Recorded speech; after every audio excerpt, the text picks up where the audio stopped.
really excited. We've got the most wonderful authors with us all weekend and great events all over town. So I know you're gonna have a great day.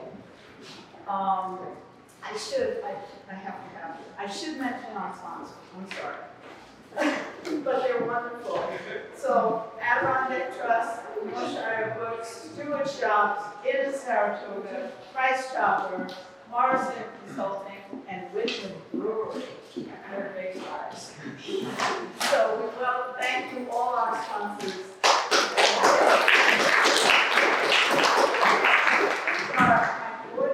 The board presidents in here somewhere. Michelle and Neil.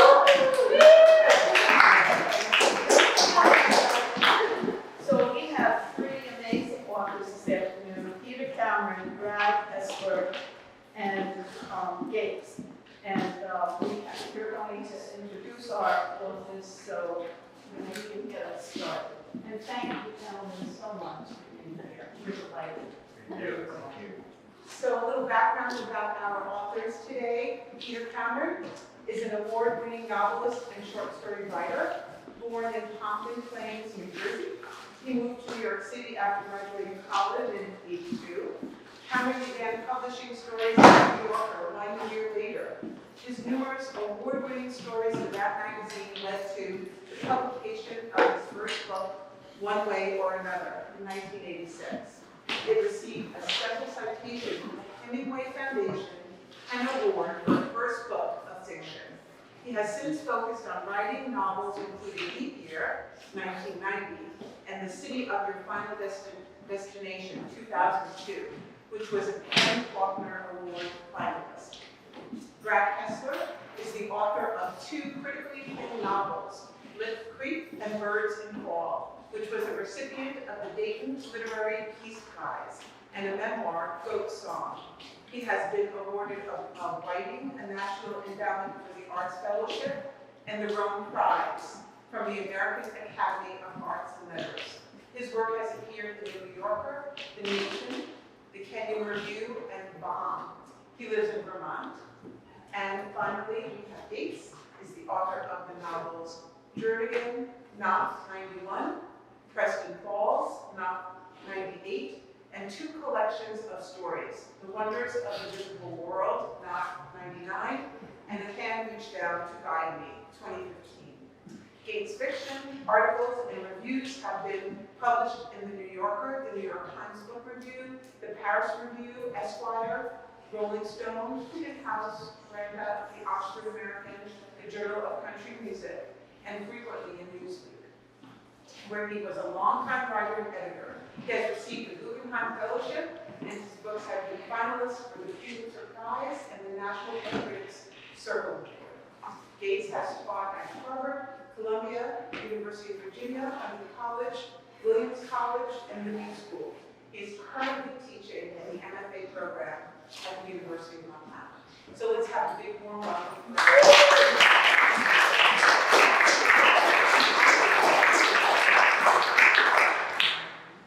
God, how impressive we all are. I was like when they mentioned the projects that are most. Are we allowed to unmask? Or do you want to? I packed. You can take speakers and take off their masks. Yeah. Unmask. All right. It's not going to look any better. So, on behalf of the Sanpete, Vermont Chamber of Commerce, I'd like to welcome you. It is not the event where you get like two guys having novels coming out, both from Sanpete, which is actually a town sleepy enough so you could probably finish a novel. I'm from Ira, Vermont, actually. I was able to sleep here.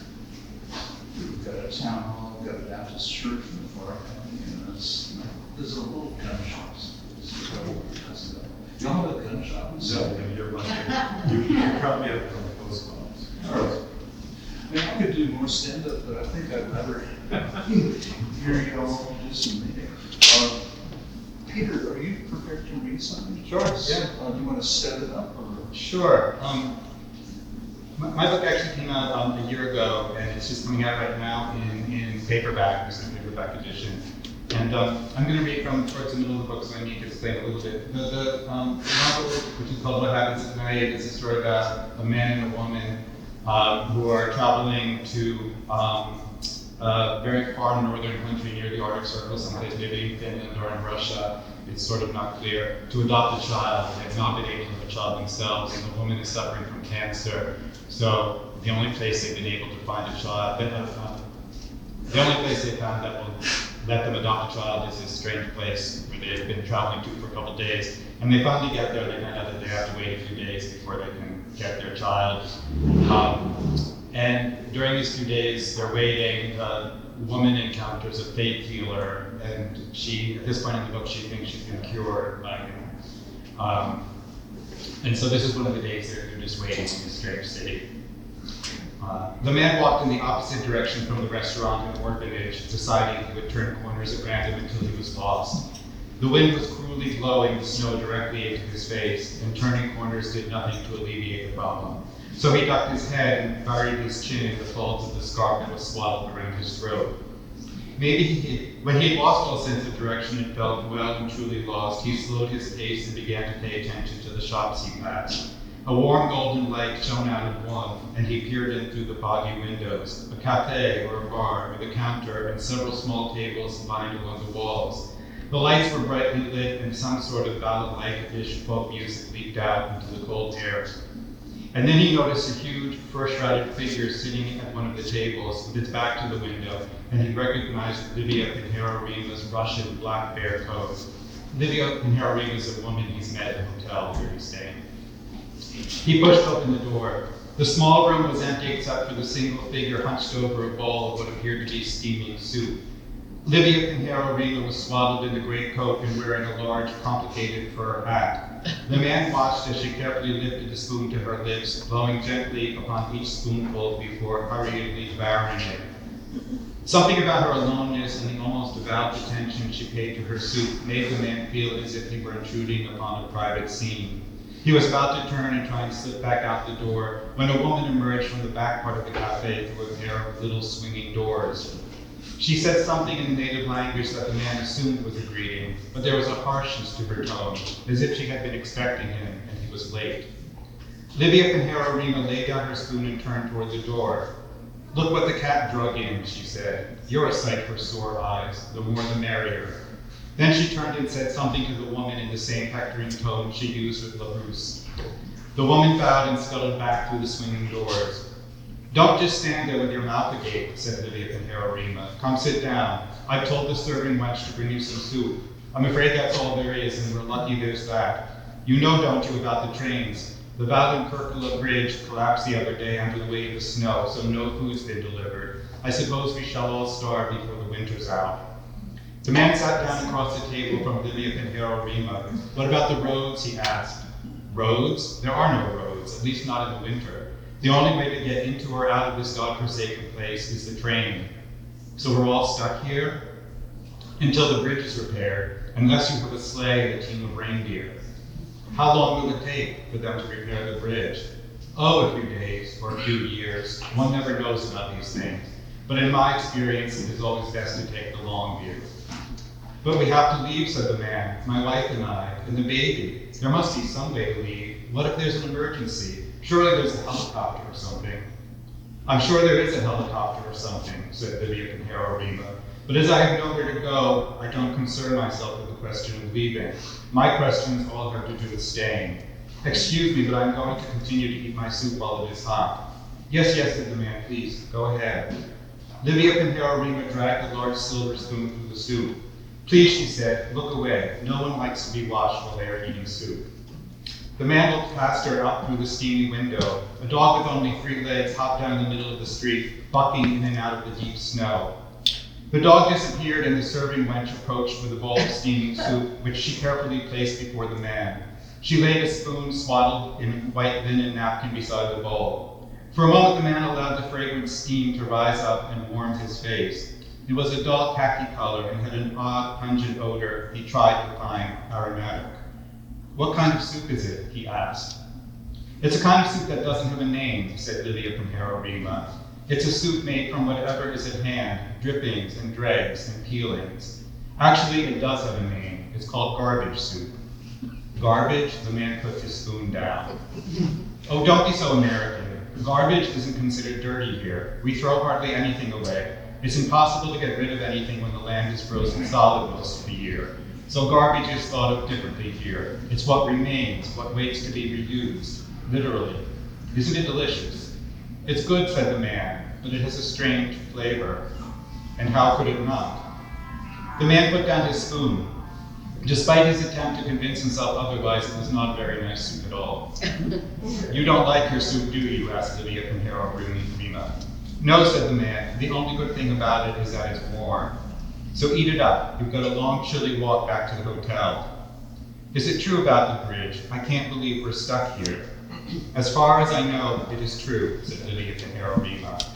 Everything has gone wrong, the man said. Everything? Yes, said the man, everything, or everything that matters to me. Well, that's not everything. It's not even close to everything. The man said nothing. What's gone wrong? Tell me. I mean the ordinary things I already know. My wife has lost her mind. How so? Asked Livia Pinheiro Rima. She thinks she's been cured. Oh, that. Why are you so opposed to the idea? Don't you want her to be cured? Of course I do. How can you ask that? Because I don't understand. If your wife thinks that she's been cured and you want her to be cured, then what's gone wrong? But she hasn't been cured. She cannot be cured.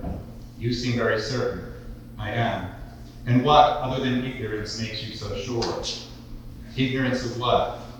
Oh, it's not that you don't know something, it's that you know nothing. And you do? You think that quack has cured my wife of stage 4 uterine cancer? We're all quacks, you know.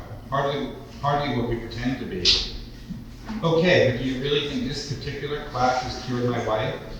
It's possible. I've witnessed occurrences more miraculous than that.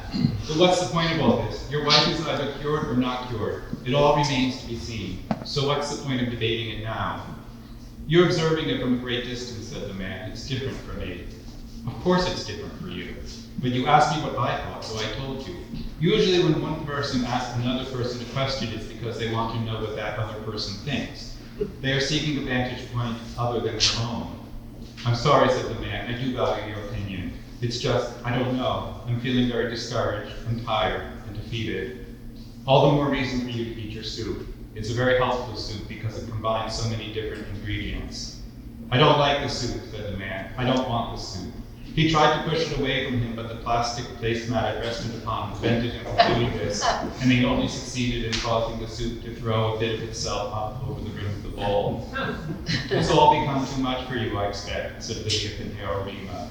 The baby and your wife and the soup. You're right, it has, said the man. Last night I wished that she were dead. Who? Your baby? Your baby or your wife? My wife. The baby is a boy. If everyone I wanted to be dead, it would be a very lonely planet, said Livia Pinheiro Rima. Wanting people dead is one thing. Killing them is something else entirely. And now, if you really aren't going to finish your soup, pass it over here. It's considered sinful not to eat every drop of this soup. Why? Because leftover garbage soup is garbage. There's nothing to do with it except throw it away. And so it must be eaten. Thank you.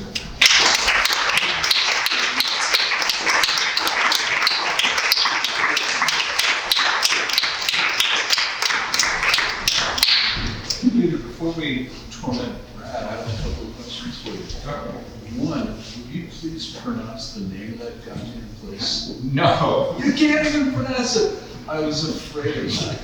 They asked me if I wanted to read the audio book for this, and I said no. Because there's all these, I made up a lot of words and then I used a lot of foreign words, and so I was very impressed by that. I actually really did a very good job on it. I've never seen a place name with that many consonants. Yeah. My second question is, when they make the movie, who do they cast as the movie? Well, actually, I've got a candidate, but I want to actually, Martin Scorsese is actually in this book, which is really exciting. Yeah. Which is really odd to me because it's so different from any, what he usually does, but he seems interested in it. And Patrick Marber, who's an English screenwriter and playwright, who's writing a screenplay. And I had suggested Angelica Houston to him. Who I think, except Lydia and Jeremy were supposed to be very tall and very slim, and Angelica Houston is very tall but not very slim. But we can work around that. But no, there are other people like Charlotte Rampling. I mean, it's a great part where there's so many great older actresses in their 70s and 80s, and she's sort of an indeterminate elderly age. She could be 80, she could be 100. Nobody quite knows. So. Yes, it would be interesting. I was going to say Edna May Oliver. Oh, yes. But she's not available. Well, in this book, maybe, you can channel her back. She would be perfect. Yeah, it needs somebody with that Actually, I wrote this character, when I was writing this book, I thought, Marion Seldes? Yeah. I wrote this thinking about it. Ocean movie made. That Marion Seldes, sort of the character is based on her. She was this actress who mainly did theater, who was of the old, old theater, where everything she did was very dramatic, and she had amazing enunciation and presence, and but unfortunately she's also no one with us. If anybody has ever watched the Nero Wolf TV series with she's in a couple of those. She's absolutely. Yeah, she's fabulous. She was. But enough out of you. Okay, yes. Brett. Julie Christie. Well, Julie Christie, we tried to get her for Pandora, and she's claims she's retired. After her Alison Monroe story. Yeah. And the baby's just going to be like a family thing, like full of casting Sophia and this young Michael. Right. That's good. So, Peter, I love the soup. We should all be certain So I'm going to read from a little section from the book North that came out last week.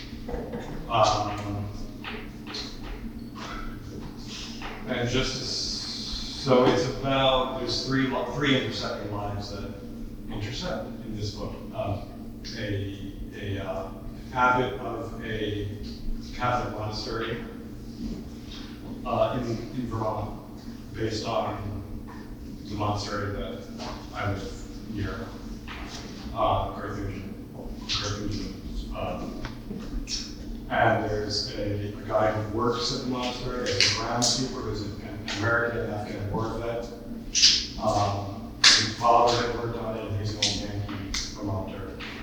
And there's a young woman from Somalia who has made this epic journey from the Horn of Africa through South America and Central America to the Mexican border, where she has claimed asylum with American officials and has been in detention for the last 2 years. At the time this book takes place. And she's fleeing. She's been let out of detention with an act of honor, and she's fleeing on her way to Canada because it's 2017 and America has a new president who is instituting a Muslim ban, and she has a judge that they call the 2% judge because he only allows asylum to 2% of applicants that are trying to seek asylum in the States. So her best option is to escape and try to leave the United States and seek asylum in Canada. So we meet her on her way to Canada, and she has been sidetracked on a late spring storm where the groundskeeper, Teddy, has rescued her and brought her and her driver, who was driving her, to the monastery, to the guest house of the monastery, and has informed the abbot that, by the way, this woman who is suffering from hypothermia is in the guest house. And this is a monastery that doesn't allow visitors, let alone people from other countries. And so this is chapter 12. I'm going to stand, like, can't seem to read this The spring night passed on Blue Mountain. The temperature moderated each hour. The moon went down to 2. The monks all slept in their cells, in narrow beds built into the walls, in rooms of birch and pine. All except for Father Christopher, who alone lay awake long after midnight, unable to. He hadn't had time to process it all during the day. He lay in bed now, turning over Teddy's call earlier that evening, about the woman's conduct, the warning notice from the state police. When he'd gone to the guest house after, the gray-haired woman insisted she leave right away. It was no longer safe, she said, for her to stay. Someone from Kenyon would come in a day or so to pick up the Somali woman when she was more fit to travel. In the meantime, the young woman could recover her in the guest house, the driver suggested, under Christopher's vigilance and care. The woman apologized for imposing on the abbot, for putting him in such a hard place, but she didn't know what else she could do. Christopher didn't know what to say. He kept thinking of the three strangers who appeared by the oaks and mountain in the heat of the summer day, Abraham running to meet them and falling at their feet, the curds and milk, the calf and bread. How could he turn the visitor away? Yet now, at night, in the dark of his study, he felt the full weight of his decision. The safety and care of the young stranger lay in his hands. What if she didn't get better? What if something more serious was wrong? Or he was breaking the law by harboring her? He'd have to deal with brother Bruno and come clean with the rest of the community. Bruno had given him 24 hours, half that time had passed. He'd have to call a community meeting in the morning. There was no hiding in the woman anymore. He'd have to tell them all who she was and where she was from. He knew he wouldn't sleep that night. He rose and put on a robe and powered the PC at his desk. Ever since he'd seen the young woman asleep in Edward's bed, the image stayed with him. Her body beneath the blankets, the stranger, a black woman, African, Muslim. The fact of her body in the old abbot's room both troubled and intrigued him. The mystery of it all. How else did she end up on Blue Mountain in Edward's old bed, if not by providence? Christopher sat in the gray glow of the computer and typed words into the search engine. He knew nearly nothing about Somalia, the country and culture, its people or food. He didn't even know what language Somali spoke. He sat down and began to educate himself online, scanning everything he could find related to Somalia. He read about a country of nomads and traders, an ancient Cushitic people who herded camels and goats, who sailed dhows across the Arabian Sea, clockwise from their coast to Aden, then Bombay, and back home with wings all around the season. He read about Europe dividing the country, Italy seizing the south, England the north, the colonizers exploiting land divisions and making everything a lot worse, ethnic Somalis in the north, Somali Bantu in the south, Jaru and Kuwait, Gir and Isak. He learned about the actions or inactions of his own Roman Catholic Church in Mogadishu, the forced labor they ignored or encouraged. He read long into the dark about Somalia's independence, its heyday, the gradual and swift collapse of the country, the foreign levies, the American invasion and pullout, the U.S. support of warlords, the CIA's involvement, the promise of oil. He took it all in. Extraordinary rendition, the black sites, the global war on terror. And the deeper he read, the more he discovered, not only about Somalia, but his own unhidden history.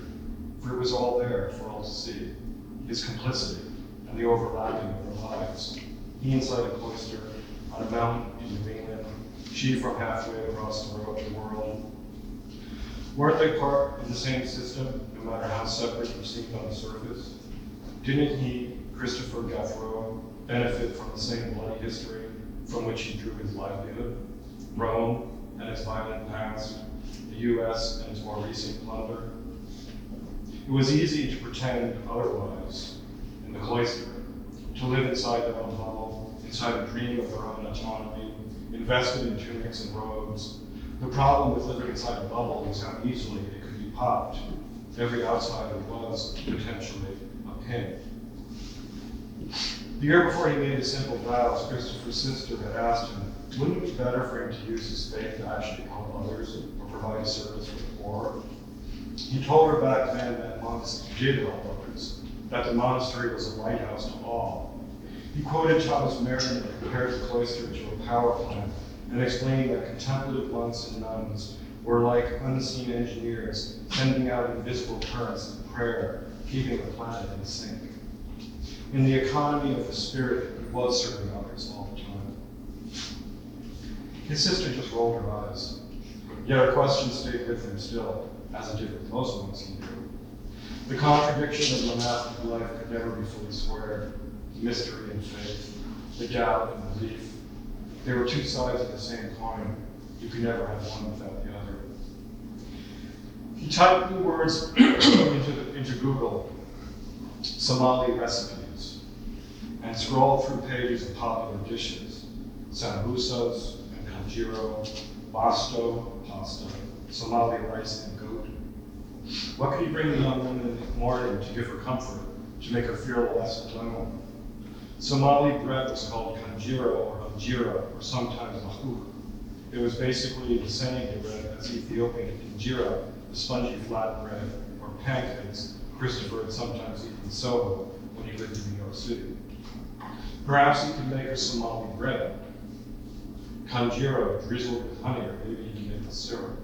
A simple gesture, bread.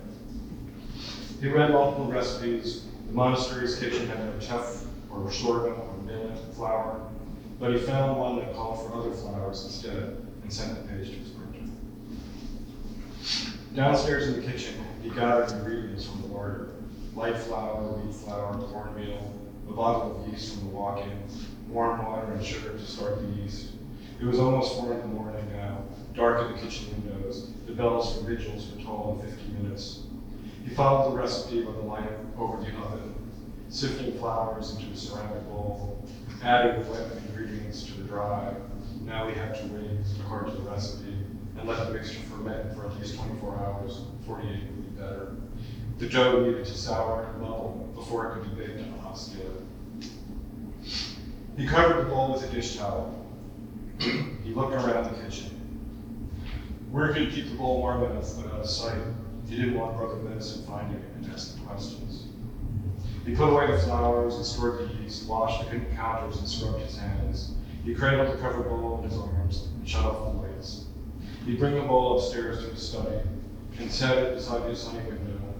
There it would keep warm throughout the day and overnight. By then he'd have called the community meeting, and all the monks would be aware of the young woman in the guest house. By then, all would be revealed. The mixture soured, the fermentation started, then the real baking could begin.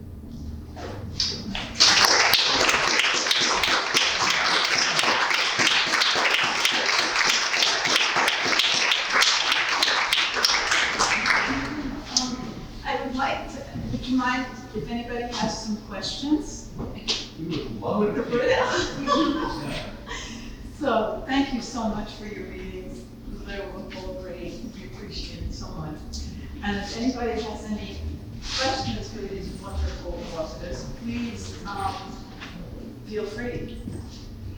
Yes. Yes, I'd like to ask about the garbage soup. Is that a real thing? Not that I know, no.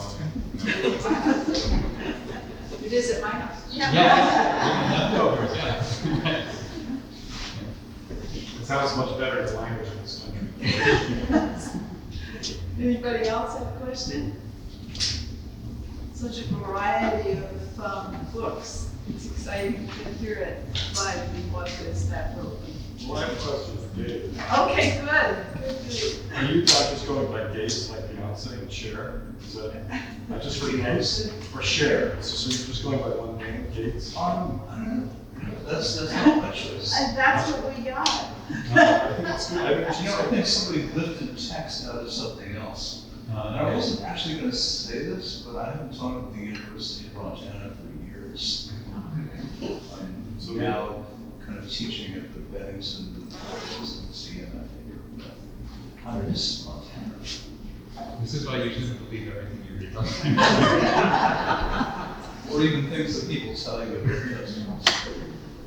I mean, I actually believe Peter knows how to pronounce the name. I'm a little embarrassed, and without the mask, his beard's going to spread. Brad, I have a question for you. Yes. I've told you this already with some degree of bitterness, that my second novel I wanted to call Myth, and a so-called false friend talked me out of it. Why do you call your novel North and how'd you get so damn long? Oh God, we went through so many titles. I mean, name as Peter probably knows, and as David would know. What were some of the rejects? Oh, the North Country. I was going to do that one too. Since we all live in the North Country. My agent was really into the accidentals, which to me seemed like a madcap adventure, Yeah. like in the 50s. But the funny thing is that Sounds like the interesting. yeah. The funny thing is that 15 years ago, I went back and so that was also her suggestion for Birds of Song. So the Has she idea, ever sold anybody on this general? well, there was a book called there was a novel called The Accidentals that actually, I think an English writer was Monica here. So there was an accident, but I don't know, John, do you remember any of the other?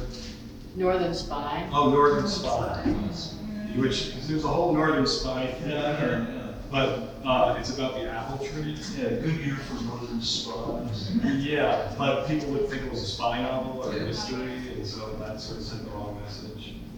I like North was simple. I got some pushback against it, and finally, I think out of sheer exhaustion, they sort of said, "Okay, you can have one." So. Did you get any grief about your title? No, I don't think for a long time while I was working on this book, I was calling it The Dark Forest. Because during the book, the woman's reading this novel by Hugh Walpole, a British writer, called The Dark Forest, and most of the book happens in the dark. But then when I finished the book, and people thought the book is sort of dark enough without announcing that, so I looked for another title. And what happens is kind of is a term that comes up a few times during the book, and it seemed to work with sort of the tone of the book and what was going on in the book. What happens when it's dark, figuratively and literally. It's a great time. It's great. I was going to say, I recommend to everyone to check out Peter's blog to see the stuff that he's reading. I think you're the only person I've ever met who's read Warwick Deeping. Yeah, the best writer name probably ever. That's funny because the Dark Forest by Hugh Walpole and the Deeping book were both books my grandmother left behind. And so I think they were both authors who were very popular in the 20s, and and there's so many authors like that who were very good, wrote good books and were popular and then completely sort of disappeared. Yeah.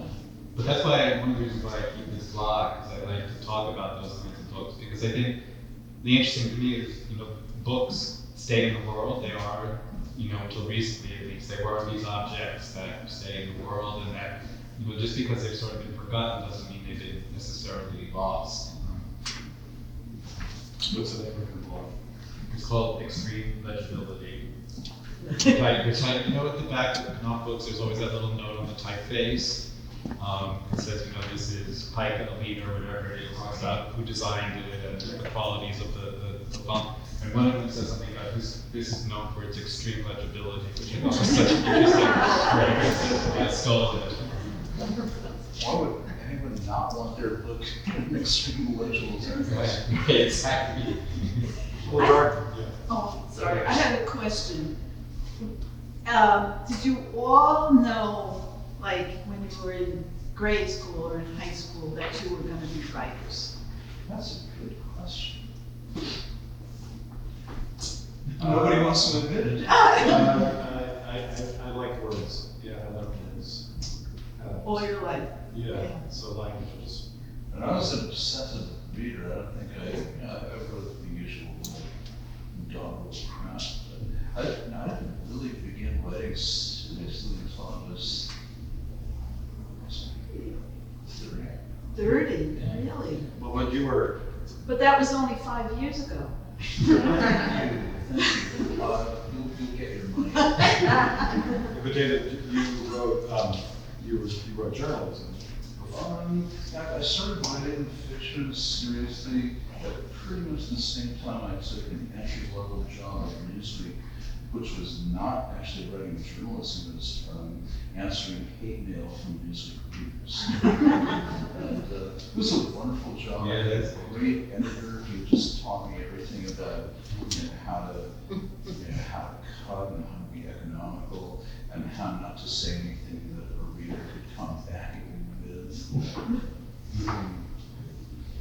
My proudest moment was answering a letter from a woman whose name I still remember, Elva Reed, who was from Mississippi. And she read a book review in Newsweek about a baseball novel And the reviewer said that as a writer, so-and-so has a good high hard one. And by Jesus, Elva Reed knew what a good high hard one was, and she wanted her subscription canceled. So lovely letters explaining about what the high inside fast door was. Very straight. Yeah, she still canceled. That was like, What about your letter? That'd be worth something. if she put that thing on eBay. Yeah. What about you, Peter? Yeah, I think it's an interesting question because like Brad, I spent a lot of time reading and writing from a very young age, but I think as a child, you can think you want to be a fireman, or you can think you want to be a policeman or a doctor or a lawyer, and those are practical. I mean, you can achieve those goals. But saying that you want to be a writer, and I came from a very practical family and so I knew writing was something that I loved and wanted to always do, but it wasn't something that I felt, I can aspire to because it is so out of your control. And so when I got out of college, I started working in publishing, and because I thought, well, continue to write, but I need to have a job and a career. And then very quickly, I just did not want a career in publishing. But it's interesting that, I don't think you can, at least I didn't feel as a child that I could, admit to that aspiration. Great. Anybody else have questions? Yeah, they seem they're very quiet audience, yeah. Yes. Oh, see, I have a question for both, well, a different question for Peter and then for Brad. Who wants to go first? Okay, Peter. Not having finished the book,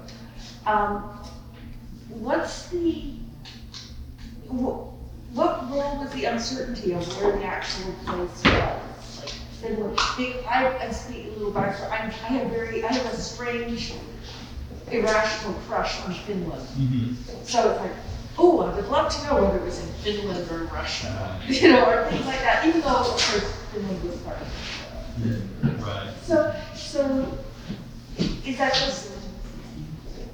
Yeah, I don't know why. I mean, that's sort of how the book came to me, that I didn't want to be specific about that, and because I think they're so dislocated by where they are that I wanted the reader to feel that same dislocation, and they feel that they're in this very strange space, that place that sort of can't be geographically pinned down. And again, like all these decisions I make, I get, people say you can't do that. You have to tell the reader where they are. But I always feel to trust my own instincts when especially a book like this, which is so instinctual in a way. It's about the subconscious so much. So I decided, to do what I wanted to do. So you sort of, the geography is congruent with the emotions or the Yes, that's what I see it. It's a real reflection of the interior world of the character. It made me think of those kind of made-up Eastern European movies. Yes, in 30s movies. Right. Like The Weird Country and The Lady Vanishes. Yes.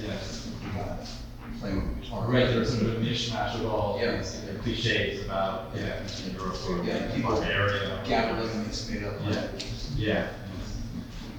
And also, it kind of relieves, it felt like it relieves the author and the reader of the responsibility and burden.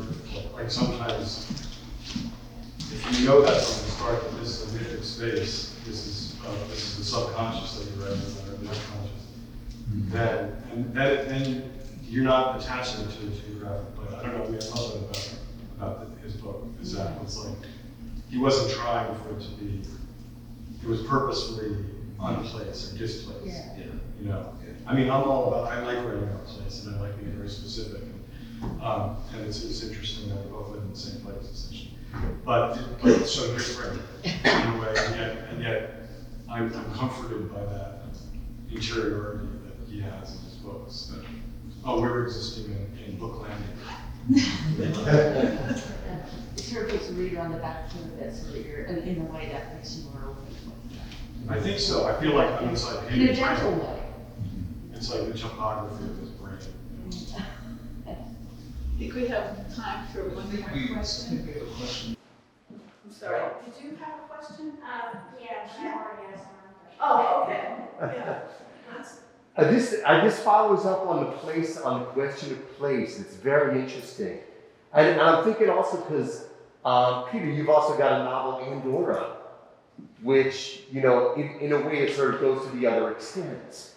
And it's not like when you set a film in New York City and you've got a whole bunch of us sitting there and going, that's not the intersection it happens on. But it's far enough away that you could sort of get away with it with an American audience.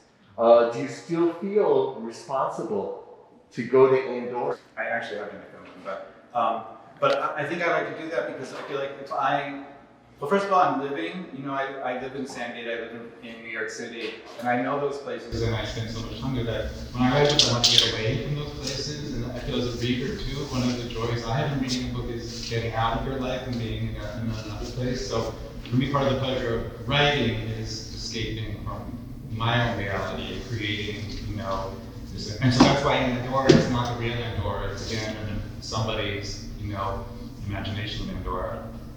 And then I have another book set in Uruguay, where actually it is supposed to be the real Uruguay, and I think it passes that.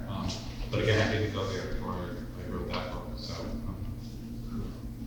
Did you have to do any field trips to research stuff, or did you just write on what you know? Yeah, no, I haven't been to Somali. Yeah. I like any trips, field trips. I brought lots of people and places. But no, there's a lot of research involved. I mean, I didn't go to Somalia, but I've been in North Africa. I've lived in Cairo for a while, so went to the Sudan. So I was familiar with the landscape, and then I spoke to a lot of people. Your book, Brad, is so interesting that it evokes such different worlds. I mean, there's, you know, Vermont in the winter or the late spring, but really late spring is winter here, and Somalia in the next, or in all of in Central America, and it all seems equally present in the book. You know, it's really, Yeah, I mean, the Vermont is because I live there, that's obviously, so ingrained in bone, and the parts that take place in Somalia, I mean, I was involved with this community in Burlington, Vermont that helped, I sort of vetted the book with, and we went through scenes with, and as well as, you know, things like Google Earth, which, you know, was something that wasn't available to us as novelists 20 years ago, 10 years ago. But you can really take a highway virtually in any country now, almost. Although Somalia, they're not, still haven't bought the Google truck here. But Central America is a place where I lived for a while. So the landscapes were kind of pieced together, and you know, and of course, a lot of research. And I think you're also right. I mean, in all your books, you're very interested in nature and the natural world, and so that it adds so much to a book when somebody's observing the natural world. I feel like. And even it's interesting that you can do that in places like Mexico and Central America, where it seems as if you know it just as well as you know. Yeah, and that's, I mean, that's kind of my obsession is place and agriculture and growing. And so to get it right is important to me. Unlike, you know, your world where you can, which is great. So it must be so liberating. But for me, it's like I had to get these books out on Guna, you know, Yala region of Ecuador, and like the botany of what are the plants, what are the Latin name for the local names, just to get, you know, one name. Yeah. And part of that is just like, oh, it's great because I don't have to write. I can just research. And you know, that's the fun part for me is doing the research and reading. Unfortunately, you can't make a book just botanically. On a question, you know, you were mentioning Google Earth, the guy in your book is Googling all this stuff, you know, so you can do your exposition posts very well. But I wonder, for both of you,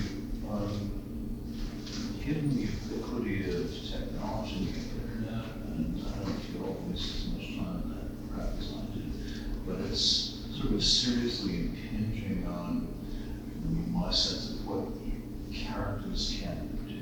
I wonder if this is either of you. guess and this is just, I think, a fault of my own, that I don't see how to incorporate modern technology with the worlds I want to write about, because I find it is very sort of alienating and displacing, and it sort of separates people rather than bringing them together. And I'm really interested in what happens when people encounter each other in real time in space. And so that's why, like in this book and in Andorra, I create these worlds where there are barely telephones. Like it's very substandard technologically, all the worlds I write about. And hardwired, and they have to write notes and send letters and all this stuff. Because that's how I sort of communicate with one another, it seems. But, yeah. So I think it's But I have a question for you. Oh, Because it's got the problem. I know. Where else do you go? Well, to answer your question in a nutshell, I mean, there's a monastery in my book, which is a place where you're not supposed to let in any of that information in the world. So it was kind of playing with that. I like that. Yeah. So, but there's a whole section. There's a section about how that was not permitted previously in the monastery, and the big debate that took place in the cloister about do we let in the World Wide Web and we can't let everything else out. And that's kind of the theme of the book, is like what do you let in and what do you let out, and what is closed and what is excluded. That was my pitch. So That's a great pitch. Thank you so much. This was delightful. You guys, really, I love it. The questions, and we could go on asking questions all day. I've always been interested about the process too, and how when you get these ideas, or like when you talk about a country that you know nothing about, you really go to that country. So it's kind of interesting to know how each of you go about your everyday work of creating masterpieces. The idea for this book came to me about 15 years ago. I had been in college, and I was taking the train back to New York City, and I was alone in a carriage in the train, and I looked out the window at the Hudson, and it was all day, so it was snowing, and I got this image of this couple in a train, and out of that moment, this whole book came. Did you have a moment? Because I've had moments like that. Oh, that's what. Yeah, but it's a long, Actually, we could go on for the morning till. She doesn't want us to go on. No, I She do. keeps saying we could go on, but we can't. I do. I love the process and love, everything you do. But I do want to say that you can get their books at our local bookstore, Northshire, and the library has some of their books too. So you can go down and buy them when you're here. And if you can't find the book, let us know. We'll get it. So thank you so much.